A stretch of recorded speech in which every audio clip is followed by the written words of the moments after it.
रंगाइल बाट मान जी प्रीतिया के रंग में रंगाइल बाट मान दा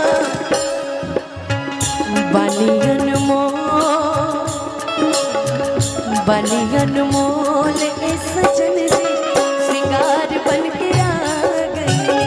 जैसन सोचल रही हम वैसन सखी रे वर हो कहे तो से सजना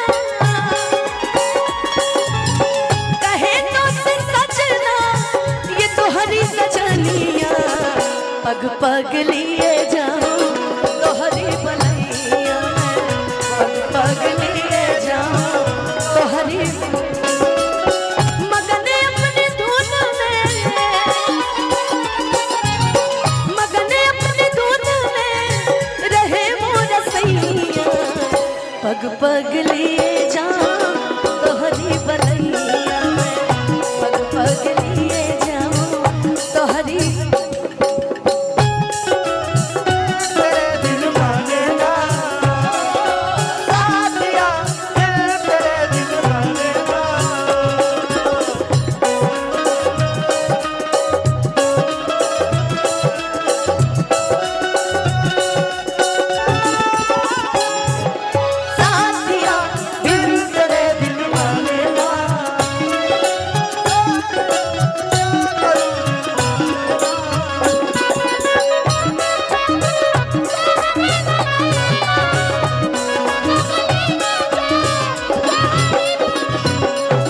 अच्छा जब किसी को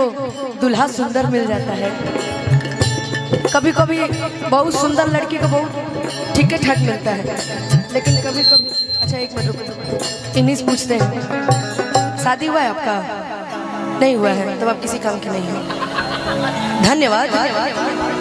कौन यादव धनंजय यादव जी हाँ यादव जी ठीक ही है ब्याह नहीं हुआ इनका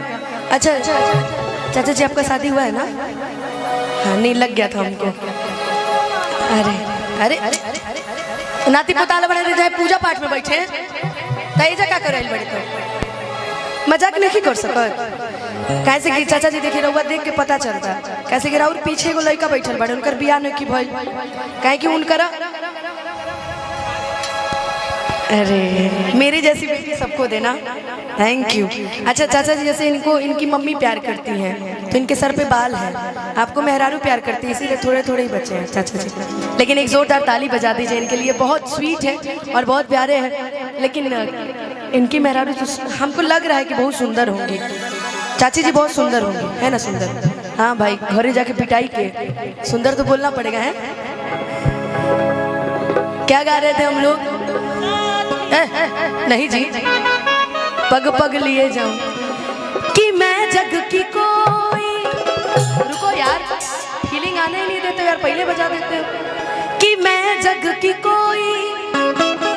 रीत न जानू कि मांग का तो है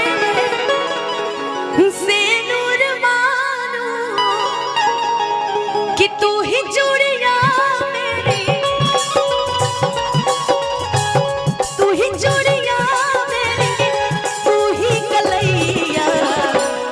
पग लिए जाओ तो हरी बलैया पग पग लिए जाओ तो हरी बलैया बड़ी चुराया है मैंने किस्मत मिले हो तुम हमको बड़े नसीबों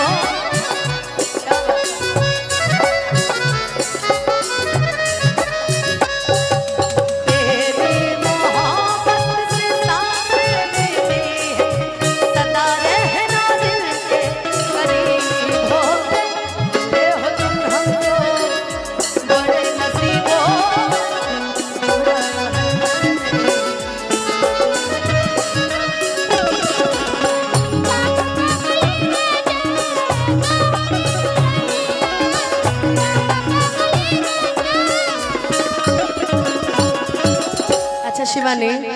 तू जौन हमरा के कहलू है गाने में पहले हमनियों के बड़ी गावत रही ना बदरिया सी बरसू घटा बन के छा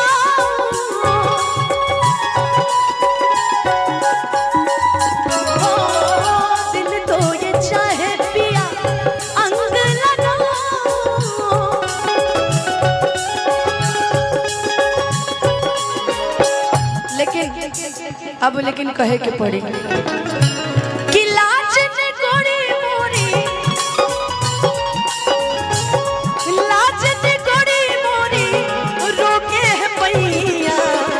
पग पग लिए जाम तोहरी